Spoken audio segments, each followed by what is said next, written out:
Hey guys, welcome back to the channel. Today we're going to start working on the driver's side door. We're actually going to work on the replacement door first before we can work on cutting the skin off of it, putting it on the actual driver's side door. This is going to be a two-part series, partly because I'm missing some materials and I want to get a video out for you guys. Partly because it's a long process and I didn't want you to end up with like a 45-minute long video.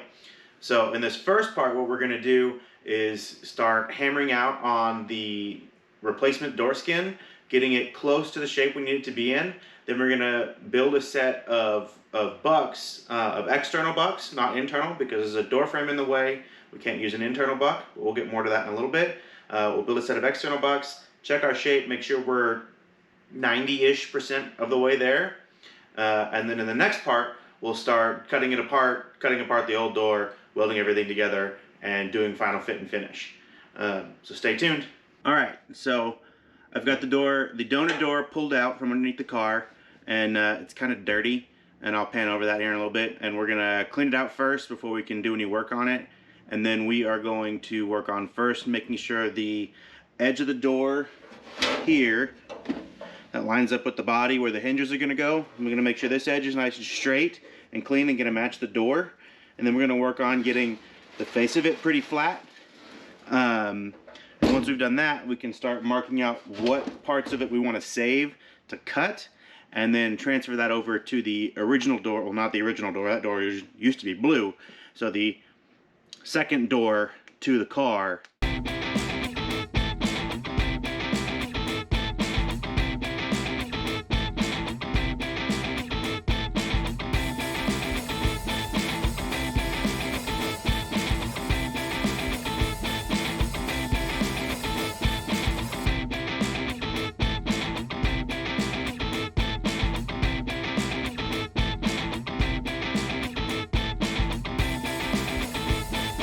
Alright, so we've cleaned the door up a little bit more on the inside here.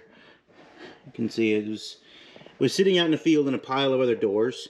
I got this from a Volkswagen scrapyard, so it was pretty dirty, and it's also not in the best shape. This door has been modified before. I got it, as you can see, like here and here. These are holes for two trim strips. You can see them here on the car here. Here and here, here and here, there. And what those do, they're to hold just two aluminum strips along the bottom edge of the door, and somebody filled them in on this door, which I'm going to be doing that anyways, because I'm trying to delete some of the trim and the chrome. But looking in here, it's not terrible, it's not great. The door's been painted a couple times. It was silver on top of red. It's got some rust down at the bottom, but that's okay. What we're looking for here is to clean up this main edge here. We're going to, this door is upside down now, but really the only part that we're really interested in is from about here, probably a little higher, probably about here, so we're not dealing with the curve, down to about here, come up with it, come back across, not dealing with the seam, and then come down. And we'll use, we'll probably cut it about here, because there's some rust spots in this door here that I don't have in the other door. I thought this one was in a little better shape than the one that I had originally on the car, but it had the same issue that mine had. It's somebody caved it all down and covered it with a bunch of Bondo. You can see there's some of it still left here, and I pulled some of it out. You can see some of these marks are from pulling studs. But what I'm going to do really is just focus on this section here, trying to get this smooth. I'll get this remnant of a stud off. I'll make sure this edge is nice and smooth here, so that way when we go to pull it off to make it into a patch panel, basically, we'll have a good base to work with, and then get moving forward on repairing the original, to me, door.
So we ended up pushing a lot of this back out. It's still low right here.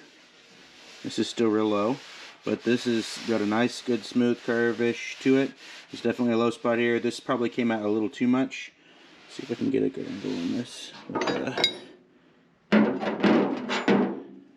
You see here, we're low here, high on this end, and a little higher over here. So probably got these out a little too much. What I ended up having to do was taking, I've got some of these broken pliers here. Get the other one under the door. Pliers broke, but they make really good, interesting shaped pry tools here. And so what I was able to do, the door frame, the internal skeleton here of this door, you see in there, there's not it's actually not tight to the door. And so when the door got hit and pushed in, that's what it created. Sorry. That's what created, see that line? Got one hand here. This line here was a wrinkle in the door, or sorry, this line right here. That's a rusty spot. This line here, there was a wrinkle in that got pushed way down around the frame. So we've got that pushed back out now, and it's a lot smoother.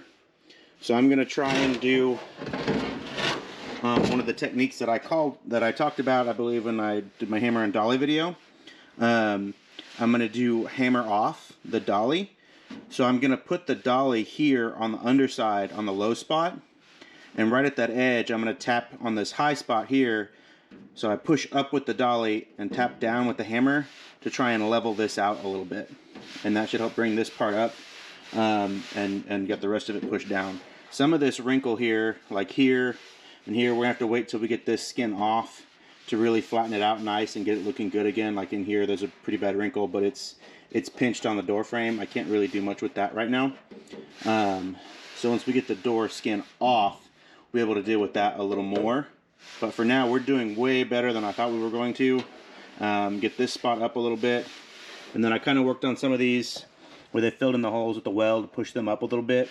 That's what happens when you just take MIG and just fill a hole with a MIG and you're not paying attention. It's going to sink down, going to create a crater and sink way down. And so there's some of that up here too. But I will work on this here with some hammer off, and we'll see how it comes out.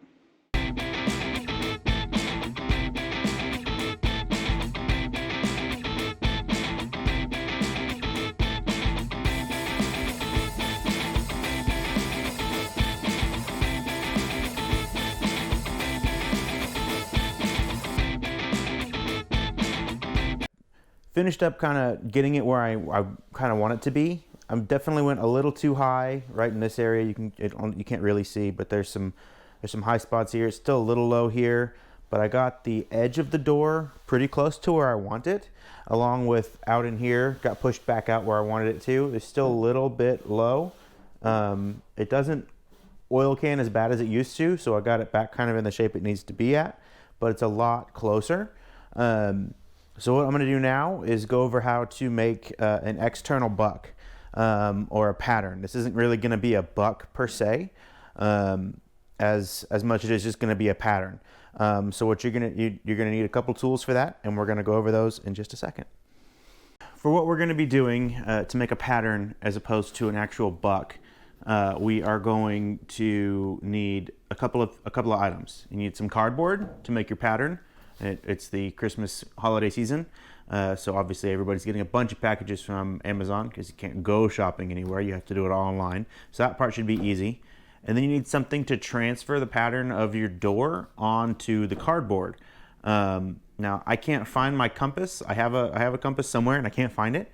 So I'm gonna make a pointer basically, and that I've got a pen, and then I've got a punch, a real fine, not a super fine point one, but a fairly small point. You can see there. I've kind of ground that one down for other things, but we're gonna basically tape the pin to the punch like this and kind of make a little cross out of it. That way we always have the same line width from the door the entire way across. So I'm gonna make this real quick. We'll go over to the car and I'll show you how this works.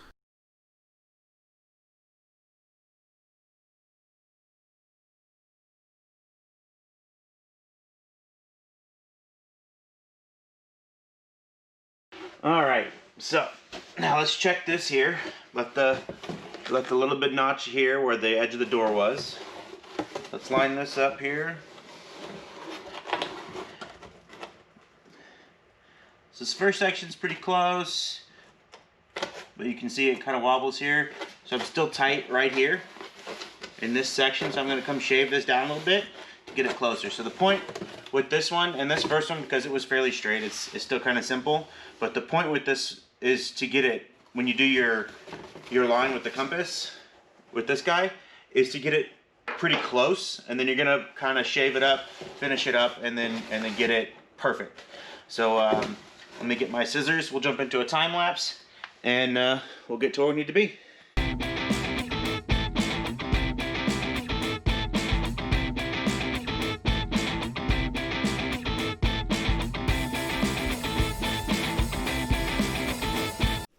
Now we have all of our patterns made now, so we can check them against the how we did on this door here. And I did misspeak. I don't actually have to do a mirrored version of this. The way that the car works, if it's on the car like this, if you ring it around the car, face it this way, it's correct. So to get exact, 100% exact, I'll need to go to the passenger door and transfer all the measurements from where the tapes and stuff are over to this one. But you can kind of see here, the front of this door, about where the frame is, we've gotten really pretty close. There's still some light here in the middle, which is expected, but it's good here. It's good up here to the end of the frame. So we're pretty close there on that first piece. The second piece here was about here. It's before the seam started. It was right about there. It's pretty close as well, but still again in the middle. You can see there's some light coming through there, but we're pretty close. So this section isn't terrible, which was the main section I was worried about. But back here, where we're going to be welding everything back in, kind of the back of the seam is going to be here. You can see we lined up pretty well here at the seam, which I expected because down here is good. But here where some of the main damage was, where it got pushed in, we're really low right in here. We're good up here, but we're real low right in here. So this is still got to come up a lot more. You don't want to fill, you don't want anywhere near that much body filler, because that's just going to crack and shrink on you. It's going to look awful. So once I get this skin cut off, I'll be able to work this a lot easier because the frame is right behind here, but I'll be able to work this up a lot easier and match this curve a lot better. And then the final portion here for the main part of the door, which was again right about here, but I'll have to transfer my measurements to confirm. We're pretty close here. Again, the same low spot. It's low this way as well as this way. This front part is pretty close. So this main area here, we're going to want to be careful of when we do the cut and transfer it over to the new driver's side door. All right, guys, I want to thank you for coming along for this video. I hope you enjoyed part one. Part two will be coming up pretty soon here. As soon as I get some tools that I need to be cutting that skin off. I need some more cutting wheels and flat biscuits and stuff. Don't forget, if you're new to the channel, to hit that subscribe button. Like the video if you liked it. If you didn't like it, let me know why down in the comments so I can improve. Don't forget to follow us on Instagram at Foggy Designs, and hope you enjoyed the videos. Thanks.